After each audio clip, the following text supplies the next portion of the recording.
KNR channel కి స్వాగతం. వీటిలో ముందుగా హెడ్లైన్స్ చూద్దాం. పార్టీ కేంద్ర కార్యాలయంలో రాష్ట్ర సంయుక్త కార్యదర్శి శ్రీ కర్మూరు వెంకటరెడ్డి విలేకరుల సమావేశం. రాష్ట్రమంతటా శుక్రవారం జనసేన ఆధ్వర్యంలో మానవహారాలు. పహల్గాంలోని ఉగ్రవాదుల దాడిలో మృతులకు సంతాపం. విశాఖపట్నంలో మంత్రి Nimmala Ramanaidu press meet.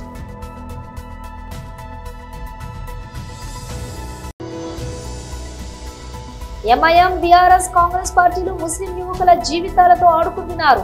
Shri NSS Prabhakar. ఎల్కతుర్తిలో మీడియాతో మాట్లాడుతున్న BRS working president KTR. Gajuwaka 73వ ward UDA colony double road Sri Venkateswara Swamy వారి ఆలయం ఎదురుగా బీజేపీ నాయకులు మరియు ఆర్ఆర్ హెల్పింగ్ హ్యాండ్స్ ట్రస్ట్ అధ్యక్షులు ద్వారపురెడ్డి సూర్యనారాయణ రెడ్డి సౌజన్యంతో మజ్జిగ చలివేంద్రం ఏర్పాటు చేశారు. ముఖ్య అతిథిగా పాల్గొన్న కన్వీనర్ కరణం రెడ్డి నరసింహారావు చేతుల మీదుగా పలువురు బాటసారులు భక్తులకు మజ్జిగ పంపిణీ చేశారు. ఈ సందర్భంగా వారు మాట్లాడుతూ దాహాతులకు ప్రతిరోజు 350 లీటర్ల మజ్జిగ ఉచితంగా పంపిణీ చేస్తున్నామని అన్నారు. జూన్ నెల వరకు ఈ చలివేంద్రం కొనసాగుతుందని అన్నారు. మజ్జిగలో అల్లం, పచ్చిమిర్చి, కరివేపాకు, పుదీనా ఆకులు వేసి రుచికరంగా ఉండేలా తయారు చేసి పంపిణీ చేయడం అభినందనీయమని అన్నారు. ప్రతి సంవత్సరం కూడా వేసవి కాలంలో ప్రజలకు ఉచితంగా మజ్జిగ పంపిణీ చేస్తున్న ఆర్ఆర్ హెల్పింగ్ హ్యాండ్స్ ట్రస్ట్ సభ్యులు ద్వారంపూడి సురేష్ రెడ్డి, తమ్మలంపూడి వీర రాఘవారెడ్డి, నెల్లి మహేశ్వర్, భార్గవ్, రామచంద్రరావులను అభినందించారు. ట్రస్ట్ ద్వారా పేద విద్యార్థులకు స్కాలర్షిప్స్ ఇవ్వటం, క్రీడాకారులకు ప్రోత్సాహం అందించడం వంటి సేవా కార్యక్రమాలు చేస్తున్నారని వారి సేవలకు కొనియాడారు.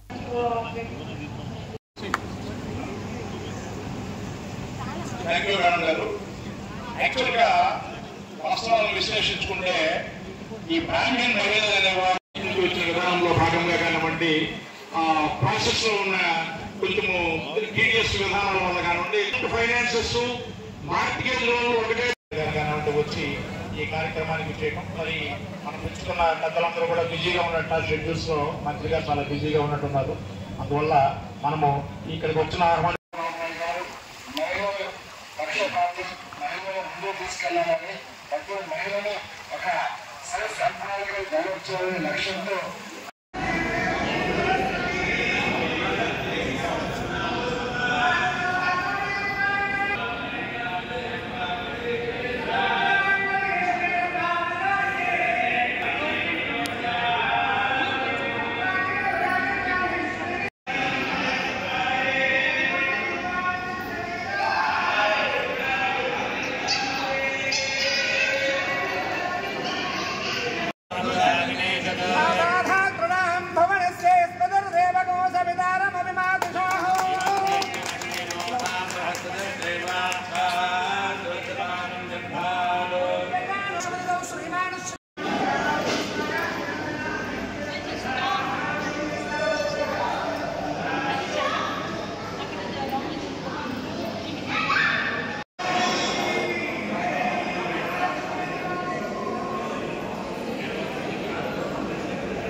ఈరోజు విశాఖపట్నంలో ఆంధ్రప్రదేశ్ బ్రాహ్మణ సంక్షేమ సంస్థ యొక్క అనుబంధ సంస్థ అయిన ఆంధ్రప్రదేశ్ బ్రాహ్మణ cooperative credit society vegetarian manufacturing unit అని ఒకటి బ్రాండ్ క్రియేట్ చేసి శుచి అనే పేరు మీద, శుచి ఫుడ్ ప్రొడక్ట్స్ అనే పేరు మీద జనరల్ పబ్లిక్ కి మనము ఒక న్యూట్రిషన్ ఫుడ్ ఇవ్వాలనే ఉద్దేశంతో ఇవాళ విశాఖపట్నం ఆటోనగర్ లో ఈ ప్లాంట్ ని స్టార్ట్ చేయడం జరుగుతున్నదండి.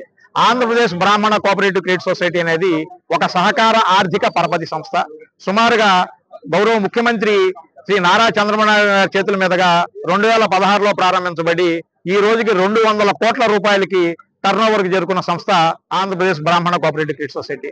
రాష్ట్రంలోనే అతిపెద్ద సహకార సంఘంగా సంఖ్యాపరంగా కొనసాగుతూ సుమారుగా 78,500 మంది సభ్యులతో కొనసాగుతున్న ఈ బ్రాహ్మణ కోఆపరేటివ్ క్రెడిట్ సొసైటీ మెంబర్లకి, బ్రాహ్మణులకి, పురోహితులకి, అర్చకులకి అతి తక్కువ వడ్డీకే రుణాలని అందజేస్తుంది. కనీసం 75 పైసల నుంచి 85 పైసల లోపలికే ఇవాళ సుమారుగా 200 కోట్ల రూపాయలకు పైగా మనం రుణాలు అందజేయడం జరిగింది. 115 కోట్ల రూపాయల నెట్ అవుట్ స్టాండింగ్ లోన్లు, 38 కోట్ల రూపాయల సభ్యుల డిపాజిట్లు కలిగిన కోఆపరేటివ్ క్రెడిట్ సొసైటీ ఒక ఇంటర్నేషనల్ స్టాండర్డ్ క్వాలిటీతో విశాఖపట్నంలో మనము ఒక ఫుడ్ ఇండస్ట్రీని ఏర్పాటు చేసి idli batter, dosa batter, semi cooked chapatis with international standards meet అవుతూ ఆర్ఓ వాటర్ మినరల్ను ఉపయోగించుకుంటూ ప్రజలకి ఒక సమతుల్యమైన న్యూట్రిషన్ ఫుడ్ అందజేయాలనే ఉద్దేశంతో ఈ యూనిట్ ని స్టార్ట్ చేస్తున్నామని తెలియజేస్తున్నాము. అంతేకాకుండా అతి తక్కువ ఖర్చుతో ఒక 50 లక్షల రూపాయల లోపలతోనే మేము ఈ ప్రోడక్ట్ ని స్టార్ట్ చేస్తున్నాము, ఈ యూనిట్ ని స్టార్ట్ చేస్తున్నాము. 10 మందికి ఉపాధి కల్పించడానికి ఉపయోగపడుతుంది. ఖచ్చితంగా రాబోయే రోజుల్లో వెజిటేరియన్ ఫుడ్ కి సంబంధించిన అన్ని అంశాల్లోకి ఉపయోగపడుతుందని తెలియజేస్తున్నారు. బ్రాహ్మణుల ఆర్థిక సామాజిక అభ్యున్నతికి ఆంధ్రప్రదేశ్ బ్రాహ్మణ కోఆపరేటివ్ క్రెడిట్ సొసైటీ కృషి చేస్తుందని ఆ సంస్థ సీఈఓ నాగసాయి అన్నారు. బుధవారం గాజువాక ఆటోనగర్ ఈ బ్లాక్ లోని సంస్థ ఆధ్వర్యంలో ఏర్పాటు చేసిన సుచి ఫుడ్ ప్రొడక్ట్స్ ప్రారంభోత్సవం సందర్భంగా జరిగిన కార్యక్రమానికి ఆయన అధ్యక్షత వహించారు. ఈ సందర్భంగా సంస్థ లక్ష్యాలను ఆయన వివరించారు. ఆంధ్రప్రదేశ్ ప్రభుత్వం సీడ్ క్యాపిటల్ నిమిత్తం 20 కోట్ల రూపాయలను 15 ఏళ్లలో చెల్లించే విధంగా రుణం మంజూరు చేసిందని అన్నారు. ఇందులో 5 కోట్ల రూపాయలు గ్రాంట్ ఇచ్చినట్లుగా తెలిపారు. బ్రాహ్మణ కోఆపరేటివ్ క్రెడిట్ సొసైటీ లిమిటెడ్ బ్రాహ్మణుల సంక్షేమానికి కృషి చేస్తుందని వివరించారు. రాష్ట్రంలోని అన్ని జిల్లాల్లోనూ తమ సంస్థ సభ్యత్వాలను స్వీకరిస్తోందన్నారు. ప్రస్తుతం 17 జిల్లాల్లో 17 శాఖలతో కార్యకలాపాలు నిర్వహిస్తున్నట్లు చెప్పారు. నిత్యం విశాఖ నగర ప్రజలకు అవసరమయ్యే ఆహార పదార్థాలను స్వచ్ఛందంగా అందించడమే ఈ సంస్థ లక్ష్యమని ఆయన వివరించారు. ఇడ్లీ, దోశ రుబ్బు, చపాతీ తొలి దశలో తయారు చేస్తారు. బ్రాహ్మణ మహిళలకు ఉపాధి కల్పించడం జరుగుతుందని డివిజనల్ కోఆపరేటివ్ అధికారి పి దుర్గా ప్రసాద్, ఐలా కమిషనర్ కిషోర్, ఐలా సభ్యులు అన్నారు. విశాఖ ఆటోనగర్ లో ఈ సంస్థ కార్యకలాపాలు ప్రారంభించడం పట్ల వారు ఆనందం వ్యక్తం చేశారు. ప్రజా ఆరోగ్యాన్ని దృష్టిలో ఉంచుకుని శుచికి ప్రాధాన్యత ఇవ్వటం చాలా సంతోషమని వారు అన్నారు. ఈ కార్యక్రమంలోని senior manager Srinivas Gotti, Bala Tripura, branch manager Tata Srinivas, స్థానిక బ్రాహ్మణ సంఘం ప్రతినిధులు ఈ కార్యక్రమంలో పాల్గొన్నారు.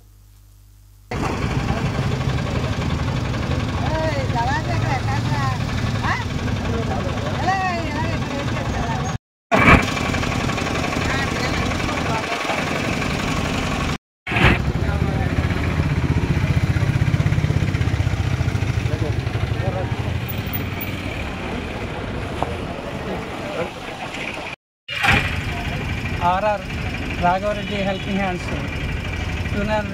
సురేష్ రెడ్డి గారి ఆధ్వర్యంలో ప్రతి సంవత్సరం ఈ సంవత్సరం కూడా మన వడా కాలనీ డబుల్ రోడ్లో శ్రీ వెంకటేశ్వర స్వామి ఆలయం ఎదురుగా మజ్జిగ చలివేంద్రం పెట్టడం జరిగింది. ఇది 2 నెలల పాటు ఉంటుంది. ప్రతిరోజు 350 లీటర్లు మరి ఎవరైతే పాదచారులు ఉంటారో ఈ ప్రాంతంలో ఉన్నటువంటి భక్తులందరికీ కూడా, ఇటువైపు వెళ్ళే వారందరికీ కూడా చూస్తున్నాం. ఎండలో తీవ్రత చాలా ఎక్కువగా ఉంది. మంచినీళ్ళు కూడా దొరకని పరిస్థితి. కొంతమంది మంచినీళ్ళు కూడా ఫ్రీగా ఇవ్వరు. కానీ ఇక్కడ అన్నీ కూడా చూడండి, కూల్గా రిఫ్రిజిరేషన్లో కూల్గా ఉండే మంచినీళ్ళు, ఇవన్నీ కూడా మంచి వాటర్. అదేవిధంగా మజ్జిగ, అందులో కరివేపాకు, పుదీనా, కొత్తిమీర, అల్లం పేస్ట్, ఇవన్నీ పచ్చిమిర్చి, ఇవన్నీ కూడా నిమ్మకాయ అన్నీ కలిపి చాలా చక్కగా మంచి టేస్ట్ వస్తుంది మజ్జిగ. అందరికీ కూడా పంపిణీ చేయడం జరుగుతుంది. దాంతోపాటు సురేష్ రెడ్డి గారు మన గాజువాక ప్రాంతంలో ఉన్న ఎవరైతే పేద విద్యార్థులు ఉంటారో వాళ్ళకి చదువుకోవడానికి, ఫీజులు కట్టడానికి, అదేవిధంగా స్పోర్ట్స్లో ఎవరైనా రాష్ట్ర స్థాయి, జాతీయ స్థాయి, అంతర్జాతీయ స్థాయిలో పాల్గొనే పేద విద్యార్థులకి వాళ్ళకి స్పోర్ట్స్ కూడా ఎంకరేజ్ చేస్తుంటారు. ఎవరైనా ప్రమాదశాస్తు గురై వాళ్ళకి బ్లడ్ కావాలనుకున్నా, వాళ్ళకి హాస్పిటల్ ఖర్చులు కావాలన్నా వాళ్ళ ట్రస్ట్ వారి నుంచి చేస్తుంటారు. మరి బీజేపీలో ఈ యొక్క మండలానికి కార్యదర్శిగా కూడా ఉన్నారు మంచి సేవా తత్పరులు. సురేష్ గారికి వారి యొక్క టీం అందరికీ కూడా ప్రత్యేకమైన అభినందనలు తెలియజేస్తున్నాం. మీరు చాలా సేవా కార్యక్రమాలు చేస్తున్నారు. మిమ్మల్ని అందరూ యూత్ అంతా ఆదర్శంగా తీసుకొని ఇలాంటి సేవా కార్యక్రమాలు చేయాలని కోరుకుంటున్నాం.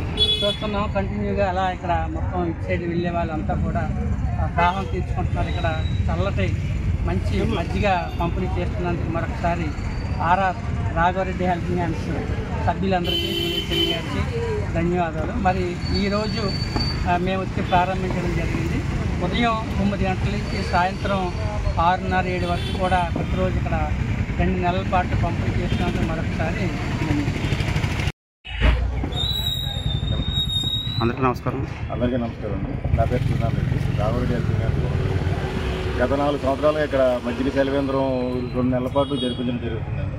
ప్రతిరోజు నేను ఇక్కడ 350 లీటర్ల మజ్జిగ పంపిణీ చేయడం అవుతుంది. ఈరోజు కేఎన్ఆర్ సార్ చేతుల మీదుగా ఈరోజు మళ్ళీ మజ్జిగ పంపిణీ కూడా జరుగుతుంది. ఈరోజు అతిశయం చేసినందుకు కేఎన్ఆర్ సార్కి నిజంగానే అభినందనలు తెలియజేసుకుంటాను. ప్రతి సంవత్సరం కూడా నాకు కేఎన్ఆర్ సార్ని అడగకుండానే వచ్చి ఒక రోజు ఆయన చేతుల మీదుగా పంపిణీ చేయడం నాకు చాలా ఆనందంగా ఉంది. ఇలాంటి సపోర్ట్ ఇస్తే ఇంకా ఇలాంటి కార్యక్రమాలు ఇంకా ఎన్నో చేసుకుంటూ ముందుకెళ్తారని తెలియజేస్తున్నాను. మా ట్రస్ట్ ద్వారా చేస్తున్న సేవలు. ఇక డీటెయిల్స్ చూస్తే పార్టీ కేంద్ర కార్యాలయంలోని రాష్ట్ర సంయుక్త కార్యదర్శి శ్రీ కర్మూరు వెంకటరెడ్డి విలేకరుల సమావేశం నిర్వహించారు. ఎవరు ఈ కంపెనీలను ఆరాధిస్తే నారా లోకేష్కి సన్నిహితుడు. ఈరోజు ఆంధ్రప్రదేశ్ రాష్ట్రంలో ఏదైతే రాజ్యాంగేతర శక్తిగా పనిచేస్తున్నటువంటి కిలారు రాజేష్ నారా లోకేష్ ఫ్రెండు. సో నారా లోకేష్కి బినామీ కూడా కిలారు రాజేష్ కొన్ని వందల కంపెనీలు ఇలానే నెల 2 నెలలు 3 నెలల క్రితంలో ఏదైతే కొన్ని వందల కంపెనీలు రిజిస్టర్ చేసి ఆంధ్రప్రదేశ్ రాష్ట్రంలో ఉన్నటువంటి భూముల్ని కొట్టేయడానికి వేసినటువంటి కుట్రలో భాగం ఇది. ఆర్గనైజ్డ్ స్కామ్ ఇది. ఆంధ్రప్రదేశ్ రాష్ట్రంలో ఆంధ్రప్రదేశ్ రాష్ట్ర ప్రభుత్వమే ఒక స్కామ్ వాళ్ళ మనుషుల చేత ముందు వాళ్ళ మనుషులను పెట్టి వెనకాల వీళ్ళుండి భూములను కొట్టేసేటటువంటి ఒక పెద్ద స్కామ్కి ఈరోజు ఆంధ్రప్రదేశ్ రాష్ట్ర ప్రభుత్వమే తెరలేపింది. మీరు ఇక్కడ చూసుకుంటే పేరుకేమో పైకి టీసీఎస్ని చూపించారు. ఎందుకంటే టీసీఎస్ అంటే ఎవరు కూడా క్వశ్చన్ చేయం కదా. టీసీఎస్ అనేది ఒక మంచి కంపెనీ. డెఫినెట్లీ టీసీఎస్ అనేది జగన్మోహన్ రెడ్డి గారి ప్రభుత్వమే 2020లోనే టీసీఎస్తో సంప్రదింపులు జరిపింది. తర్వాత 2 ఏళ్ళు కోవిడ్ వచ్చింది. కోవిడ్ తర్వాత 2022లో ఏదైతే ఇదే తాడేపల్లి ఇక్కడికే వచ్చి ఏదైతే టీసీఎస్కి సంబంధించినటువంటి చంద్రశేఖర్ గారు వచ్చి జగన్మోహన్ రెడ్డి గారి ప్రభుత్వంతో సంప్రదింపులు జరిపెళ్ళారు. దానికి సంబంధించిన గ్రౌండ్ అంతా ప్రిపేర్ అయి ఉంది. సో తర్వాత మేము అధికారంలో నుంచి దిగిపోయాం. సో ఇప్పుడు వాళ్ళు టీసీఎస్కి ల్యాండ్ కేటాయించారనేది నిన్న అఫీషియల్గా ఒక జీవోని రాష్ట్ర ప్రభుత్వం రిలీజ్ చేసింది. ఎంత దారుణం ఇది కూడా. ఎందుకంటే ఇప్పుడు ఇది గవర్నమెంట్ అఫీషియల్ జీవో 21/4/2025 గవర్నమెంట్ అఫీషియల్గా టీసీఎస్కి భూములను కేటాయిస్తూ ఇచ్చినటువంటి జీవో. ఈ జీవో కాపీలో 2వ పేజీలో మీరు చూస్తే 8 సీరియల్ నెంబర్ 8లో the government after careful examination of the proposal and keeping in view the recommendations of the State Investment Promotion Board SIPB and the Honorable Council of Ministers hereby approves the allotment of land for the entire 21.16 acres at 99 paisa in IT Hills number 3 Visakhapatnam Tata Consultancy Service Limited. అంటే మొన్నటిదాకా అందరూ ఏమనుకున్నారు, ఎకరం 99 పైసలకు ఇచ్చారు అనుకున్నారు. కాదండి, 21.16 ఎకరాల మొత్తాన్ని 99 పైసలకి అమ్మేశారు టీసీఎస్కి. అంటే అసలు ఆంధ్రప్రదేశ్ రాష్ట్రం అంత చీప్గా కనపడుతుందా? ఎక్కడన్నా అసలు 99 పైసలకి ల్యాండ్లు అమ్మేయటం అనేది, 100,000 కోట్ల రూపాయల విలువైనటువంటి భూములు అమ్మేయటం అనేది అసలు ఈ భారతదేశంలో ఎక్కడన్నా ఉందా? ఎందుకంటే మీకు ఎక్కడైనా భూములు కేటాయింపు జరిగితే సపోజ్ అక్కడ ఎకరం 50 కోట్లు ఉందనుకోండి, 10 కోట్లకో లేదంటే ఒక 20 కోట్లకో సగం ధరకో లేదంటే 40% ధరకో కట్టబెడతారు. ఉచితంగా 21.16 ఎకరాలు టీసీఎస్ పేరుతో టీసీఎస్కి ఇచ్చారంటే మనం ఎవరో క్వశ్చన్ చేయం కదా. అంటే ఇప్పుడు మళ్ళీ వీళ్ళు క్వశ్చన్ చేస్తే ఏమంటారు, టీసీఎస్ అనే సంస్థ వస్తుంటే ఇక్కడ మీరు ఉద్యోగాలని రానియకుండా అడ్డుపడతారా లేదంటే కంపెనీలు రానియకుండా అడ్డుపడతారా? వాళ్ళు ఏం చెప్పారు, 12,000 మందికి ఉద్యోగాలు ఇస్తామని చెప్పారు. అంటే 12,000 మందికి ఆంధ్రప్రదేశ్ వాళ్ళకే ఉద్యోగాలు ఇస్తారా? జగన్మోహన్ రెడ్డి గారు ఉన్నప్పుడు 75% స్థానికులకి ఇవ్వాలని నిబంధన పెడితే ఇప్పుడున్నటువంటి ఈ పార్టీలు ఎవరైతే ఉన్నారో తెలుగుదేశం, జనసేన, బీజేపీ అమ్మో మీరు ఇక్కడ స్థానికులకి 75% అంటే కంపెనీలు ఎట్ట వస్తాయి అన్నారు. మరి ఇప్పుడు ఈ 12,000 ఉద్యోగాల్లో ఒక 2,000 ఎన్నో ఆంధ్ర. రాష్ట్రమంతటా శుక్రవారం జనసేన ఆధ్వర్యంలో మానవహారాలు. పహల్గాం ఉగ్రవాదుల దాడిలోని మృతులకు సంతాపం.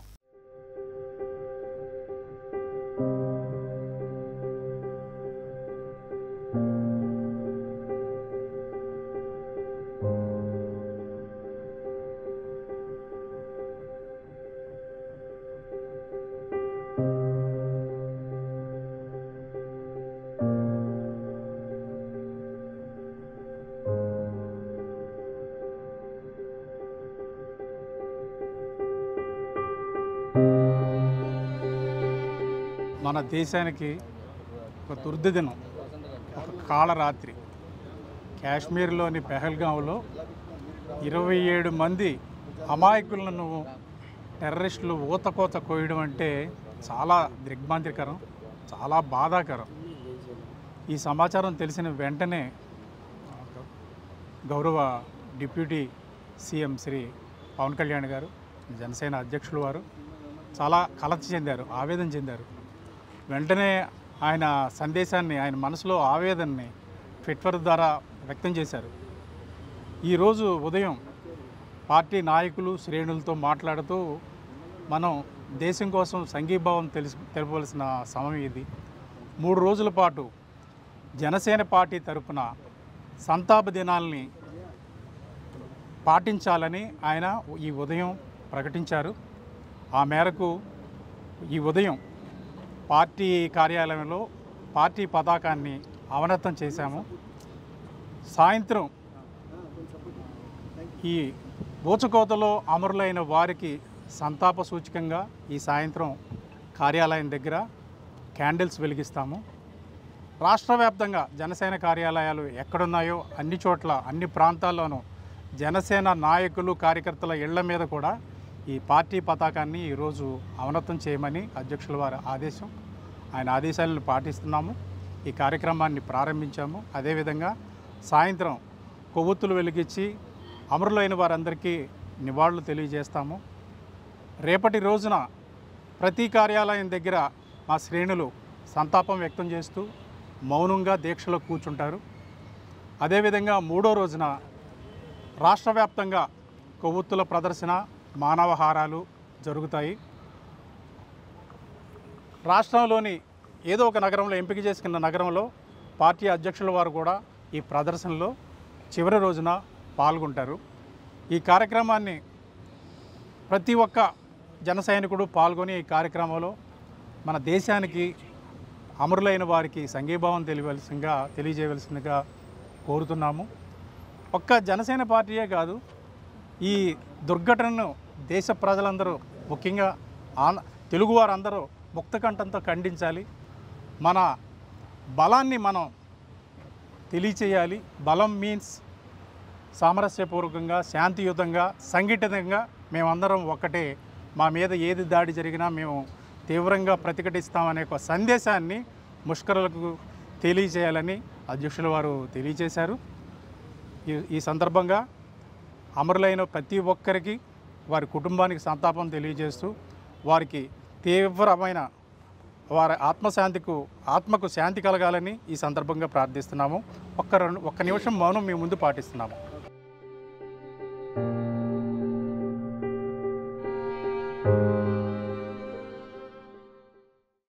విశాఖపట్నంలో మంత్రి నిమ్మల రామానాయుడు ప్రెస్ మీట్ నిర్వహించారు. తెలుగుదేశం, జనసేన, బీజేపీ ఎన్డీఏ ప్రభుత్వానికి అత్యంత ప్రాధాన్యత ఇచ్చేటువంటి, పనిచేసేటువంటి ప్రభుత్వం.